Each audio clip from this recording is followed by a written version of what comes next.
Hey hey hey!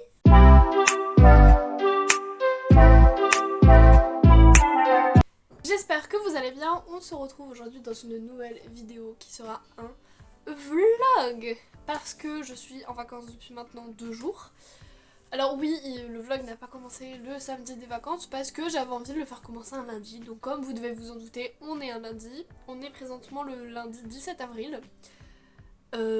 Voilà, déjà 2 jours de vacances et déjà la moitié de mes devoirs de fait. Très fière de moi. Comme vous pouvez le voir, on a changé de décor.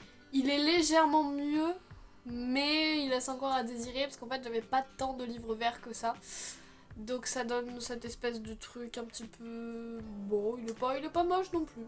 Il est pas mal. Et vous devez vous dire, mais elle va pas commencer une partie de vlog sans nous montrer des livres. Effectivement, je promets pas que ce soit hyper intéressant pour vous, mais je me suis dit que c'était une bonne entrée en matière. On commence une nouvelle séquence en français, et qui dit nouvelle séquence dit lecture de nouveaux livres. Et je devais lire 2 lectures complémentaires et une œuvre étudiée, on va dire. On va dire ça comme ça. J'ai d'abord lu Andromaque, donc de Racine. Je les prends chez... J'ai pris les éditions les moins chères, même si le prof nous conseille des éditions. Mais vu que c'est des lectures complémentaires, c'est pas bien grave si j'ai ma propre édition, parce que les librios ils sont à 2 €. Donc c'est pratique. Dans cette pièce, Andromaque est la captive de Pyrrhus, qui est le fils d'Achille, et pour protéger le fils de Hector, qui est convoité des Grecs pour qu'il soit tué, pour éviter qu'il venge son père plus tard, il va lui proposer un espèce d'ultimatum un peu horrible, soit il l'épouse, soit il donne son fils en pâture aux Grecs. Et du coup voilà, je l'ai lu en une après-midi, même pas en 1h30, je pense que c'était plié parce qu'il est pas... c'est entre les 2 marque-pages, après sinon c'est des dossiers, des trucs comme ça. Du coup voilà, j'ai lu Andromaque. Ensuite, toujours de Racine, Britannicus. Cette fois, c'est chez Magnard. Pareil, parce que c'était l'édition la moins chère. En plus, elle est jolie en vert, comme ça. Là, c'est dans la Rome antique. C'est plus la Grèce antique, c'est la Rome antique. Et Britannicus est le demi-frère de Néron. Donc, sa mère s'inquiète, Agrippine, sa mère s'inquiète qu'il va tuer son frère. Enfin, bref, c'est Néron, quoi. J'ai envie de vous dire. Pareil, lui, je l'ai lu dans la même après-midi. J'ai tout lu hier, en fait. Donc, voilà. Mes 2 petites lectures complémentaires. En fait, j'avais pas de notes à prendre à chaque scène ou quoi, du coup c'était beaucoup plus pratique parce que j'ai lu tout d'un trait et à la fin, j'ai pris mes petites notes au crayon à papier. Et enfin, la dernière lecture que je devais faire cette fois-ci, c'est vraiment une lecture qu'on va étudier le plus possible. Toujours de Racine, c'est Bajazet, et cette fois c'est chez Folio Théâtre. Et là-dedans, c'est pas du tout Rome antique ou Grèce antique, c'est Constantinople, donc l'Empire byzantin. Et donc Bajazet, c'est le frère de Amura. Et c'est des descendants de Soliman. Voilà. Et en fait, Bajazet est enfermé dans un sérail et Roxane est la sultane, donc la femme de Amura. Et en fait, elle est tombée amoureuse de Bajazet, et Bajazet, son seul objectif, c'est que Roxane le fasse sortir, sauf que Roxane, elle lui dit je te fais sortir qu'à condition que tu m'épouses. Et sauf que Bajazet, il veut pas l'épouser parce qu'il est amoureux de Attalide. Pas loin. Il est amoureux de Attalide et donc il ne peut se résoudre à l'épouser, et donc voilà, c'est ça.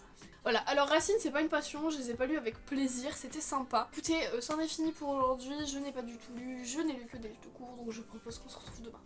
Rebonjour, alors, oui, j'ai commencé ce vlog lundi, oui, nous sommes vendredi. On est vendredi 21 avril et je ne vous ai tout simplement pas repris parce que je n'avais pas lu. La réponse paraissait claire, mais voilà. Et je reviens aujourd'hui parce que aujourd'hui j'ai enfin lu. Je n'ai pas été très productive en termes de lecture mardi, mercredi parce que je finissais mes devoirs, que j'ai fini dans la plus grosse globalité. J'ai quelques petits détails à arranger mais qui seront arrangés d'ici la rentrée, donc j'ai le temps. Et hier j'étais partie toute la journée avec ma famille faire une sortie, donc on est rentré, il était 17h. Et j'avais clairement pas envie de lire, j'étais crevée, j'en pouvais plus, donc j'ai joué un petit peu à la DS et je me suis mis au lit, donc très simplement. Mais aujourd'hui, je ne sais pas pourquoi, j'ai été pris d'un élan de... un élan de lecture, appelons ça comme ça, et j'ai fini un livre, j'en ai commencé un autre. Enfin, j'ai lu un livre en entier et j'en ai commencé un autre. Alors j'ai lu que des livres de ma pile à lire, donc je suis assez fière de moi, je ne me suis pas laissée tenter par les nombreux livres que recèle ma bibliothèque, dont vous ne voyez pas la fin. Et vous voyez une petite partie ici. J'ai lu dans sa totalité le journal du capitaine Wentworth de Amanda Grange aux éditions Hauteville, donc c'est une Blanche de Bragelonne, si je dis pas trop de bêtises. Donc vous savez, ces livres absolument merveilleux qui brillent de partout et tout. Et du coup il est tellement court qu'en fait je l'ai commencé à 14h, à 4h je l'avais terminé parce que je faisais des pauses pour aller manger, chercher un verre d'eau, tout ça.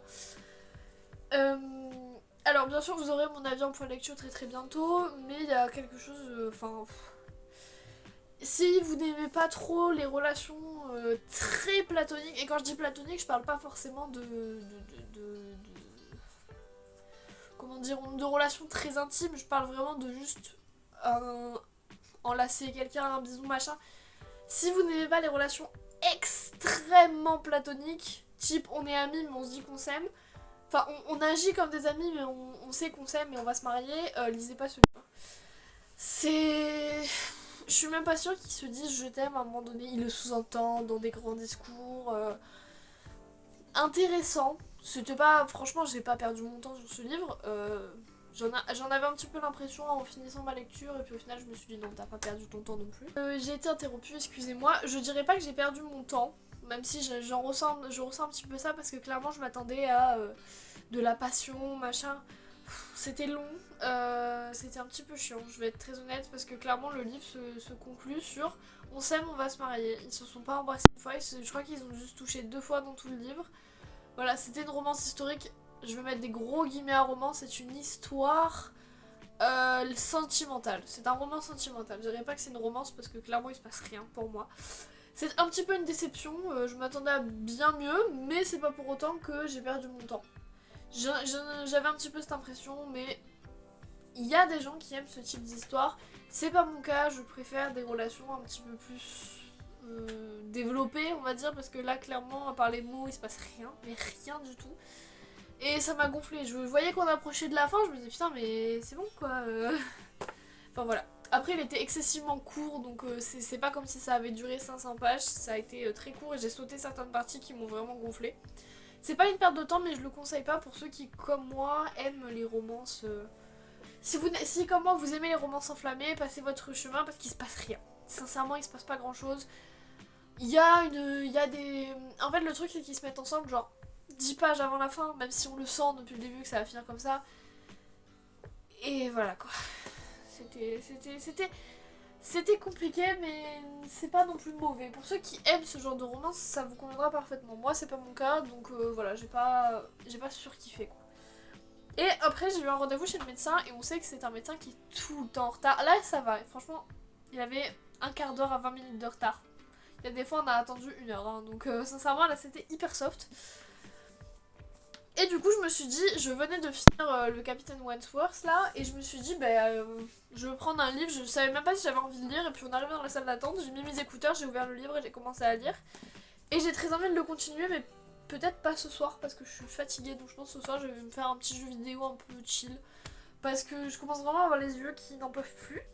Du coup voilà, je me suis dit, pour attendre chez mon médecin, je vais prendre un petit livre, et en fait je l'ai littéralement dévoré, ce que j'ai pu, parce qu'après j'ai dû aller à ma consultation chez le médecin, et après on allait faire des courses et des machins, donc au final on est rentré chez moi, il était 19h quasiment. Et parce qu'en plus vu qu'il fait jour tard, on a l'impression qu'il est 17h alors que non, il est quasiment 20h. Et du coup j'ai entamé un pacte avec le roi elfe de Elise Kovacs et Big Bang. J'adore la couverture, je crois que je vous en avais déjà parlé. Ça me faisait un petit peu penser à Hadès et Perséphone, et en commençant à lire l'histoire, j'en suis à chapitre 8, page 87. Donc, même l'intérieur est tout mignon, il y a des petites roses. Et oui, j'ai pris un marque-page printemps que j'ai fait moi-même, je le trouve trop mignon. Et du coup là j'ai lu quasiment 100 pages d'une traite, et vraiment j'adore l'histoire. Bon non, je vais être très honnête, il me restait 2 pages parce qu'en fait il nous a appelés, je devais être au milieu d'une page. Et du coup j'ai lu 3 pages en revenant chez moi, voilà. Non mais sans mentir, j'aime beaucoup l'histoire, c'est un petit peu un mariage forcé enemy to lovers. Je me doute qu'ils vont devenir lovers, c'est le concept du bail, enfin j'espère, parce que c'est ce que j'en attends, tout du moins. Mais je pense qu'ils vont devenir lovers à un moment donné. Voilà, 87 pages, je pense que je lirai demain matin, j'adore faire ça quand j'étais en week-end. Quand j'étais au lycée, que je vivais encore chez mes parents, j'adorais me lever le matin, le samedi ou le dimanche. Et de suite, j'ouvre mes volets, j'ouvre les fenêtres pour aérer un petit peu, et je reste en pyjama en lisant un livre dans mon lit. J'aimais tellement faire ça, et le mieux c'était quand je savais que le midi on avait du monde et je me levais aux alentours de 8h et je lisais 1 heure ou deux. Et je trouvais ça tellement satisfaisant comme sensation. J'ai envie de le refaire demain même si on n'attend personne. Et du coup voilà, ça me rappellera quand j'étais au lycée, parce que là pour le coup, à part le samedi, et encore que je dois bosser les 3 quarts du temps parce que j'ai pas mal de devoirs, et le dimanche je prends pas ce temps là parce que je dois me lever et faire mes valises. Le dimanche c'est même plus un moment agréable pour moi. Du coup demain je me dis, il y a moyen que je me lève et que je lise. J'entame directement par cette beauté. Parce que clairement j'ai envie d'avancer dans l'histoire, mais je sais que si je le lis maintenant je serai beaucoup trop fatiguée et que ça va servir strictement à rien. Donc voilà, c'était tout pour ce petit haul, n'importe quoi, ce petit vlog du vendredi. On se retrouve demain, j'espère, en ayant lu. Parce que c'est aussi possible que je me lève à 10h et que j'ai une tête dans le cul monstrueuse et que je ne puisse même pas lire une seule ligne, c'est possible aussi. Du coup voilà, j'espère avancer demain. Alors nous sommes samedi... On est combien ? 23 ? Certainement. On est samedi, alors je suis désolée de ma tronche, c'est-à-dire qu'il est 22h et que je n'attendais que de tourner ce vlog pour aller me doucher. On n'est pas dans mon décor tout simplement parce qu'il y a 3000 boîtes en carton qui l'encombrent et j'avais simplement la flemme de désencombrer mon décor pour juste 10 minutes de vidéo. Donc demain il sera désencombré, mais demain il fera jour. Voilà. Aujourd'hui j'ai bien avancé dans un pacte avec le roi elfe de Elise Kova chez Big Bang. Je crois que je vous ai même pas présenté le livre, je suis une catastrophe. J'en suis à la page 267, donc je suis à plus de la moitié, demain je pense le finir, et au chapitre 23. J'ai lu beaucoup après le goûter, je me suis posée après le goûter, j'ai lu beaucoup comme vous pouvez le voir, mais il est vraiment addictif comme livre, on a toujours envie de connaître la suite, donc c'était trop bien. Luella, sans mentir, est donc l'héroïne, est une de mes héroïnes préférées parce qu'elle est naturelle. C'est-à-dire qu'elle va contredire Eldas, donc qui est le roi avec qui elle est censée être mariée. Et elle le fait pas parce que oh j'ai du caractère, je veux juste emmerder, parce que j'ai du caractère et j'ai un caractère fort et je sais pas quoi. Elle le fait parce qu'elle veut l'aider et surtout parce qu'elle est comme ça. On sent que c'est pas... Du peu que j'ai pu lire, enfin du peu, c'est quand même pas mal, mais voilà. Il y a énormément d'héroïnes ou même de héros, hein, c'est pas que les femmes. J'ai vu vraiment d'héros et d'héroïnes avoir un caractère parce que c'était stylé d'avoir un caractère et que surtout ils faisaient semblant parce que clairement il y avait des attitudes qui faisaient qu'on déchantait totalement et en fait c'était juste des personnes extrêmement timides et voilà. Elle, on sent que c'est vraiment son caractère, qu'elle est pas là pour se laisser marcher dessus et qu'en plus de ça, elle sait qu'il faut remettre Eldas à sa place de temps en temps parce qu'il est le roi, il est tout puissant et c'est la seule qui peut se permettre de le remettre à sa place. Sans qu'elle soit jetée au cachot, assassinée ou que sais-je. Donc il y a aussi, elle a du caractère dans sa générosité, c'est-à-dire que elle veut l'aider, elle veut profondément l'aider, et c'est pour ça qu'elle le contredit, mais des fois elle lui sort des trucs, mais tu te dis mais un sujet lui sort ça, connaissant le personnage en fait, ayant lu le personnage du roi Eldas, mais il se fait dézinguer la tête, et elle arrive, elle lui rentre dedans, enfin c'est une de mes héroïnes préférées pour le moment. Elle est lucide, même si des fois... Mais après, je me dis qu'elle n'a pas un recul de lecteur et qu'elle est dans son univers et c'est normal qu'en tant que lecteur, tu te dises mais qu'est-ce que tu fais là ? Pourquoi ? Non, mais je l'aime vraiment beaucoup, elle a des décisions... Il y a des fois des décisions, mais c'est des choix d'autrice, qui me semblent un petit peu tomber du ciel. Je ne comprends pas trop. Il y a un passage à un moment donné vers le milieu de ce que j'ai lu, je me suis dit, je comprends pas pourquoi d'un coup ça lui vient à l'idée, elle se dit ok bonne idée, vas-y on y va. Il y a eu juste une petite phrase dans le chapitre d'avant qui a fait que ça a tout déclenché, mais ça n'avait pas de sens, mais réellement pas de sens. Et là je me suis dit ouais non là c'est un petit peu tiré par les cheveux. En fait, elle a eu une idée dont elle a évoqué peut-être une fois quand elle est arrivée dans le royaume des elfes et elle l'a plus réévoqué après et tout d'un coup, tu commences le chapitre et ça commence par ça et tu te dis mais non, enfin c'est pas logique. Elle aurait échafaudé un plan, elle aurait parlé de telle chose, de tel truc. C'était très bizarre mais ça rejoint un petit peu l'impulsivité de notre amie parce que des fois elle fait des trucs, elle réfléchit pas forcément. Mais bon... Sinon, l'univers est vraiment hyper intéressant. Je me perds un peu parce qu'il y a des trucs qui sont pas très clairs, notamment sur les concepts de reine humaine et tout ça. Mais je pense que ça va être éclairci. Ah, ma marque tapage. Vous avez vu, c'est un requin. Je crois que je vous l'avais déjà montré parce qu'il m'éclate. Mais il est trop beau. C'est un petit requin qui dépasse du livre. Moi, je trouve ça incroyable. Mais même leur romance est vraiment... Enfin, pour l'instant, il y a... Je sais pas si on peut parler de romance pour le moment parce qu'il n'y a pas eu de grand chose. C'est un ennemi to lover, c'est un mariage forcé. Mais leur relation est très ambiguë. C'est hyper bien construit en termes de la relation que développent les deux époux. Et le personnage d'Eldas, bien qu'il soit pas central, il est central bien évidemment, mais on est dans le point de vue de Luella. Il est extrêmement bien développé, il a un fond, il a un background, il n'est pas laissé comme ça, bon bah il réagit comme ça parce qu'il est comme ça, non.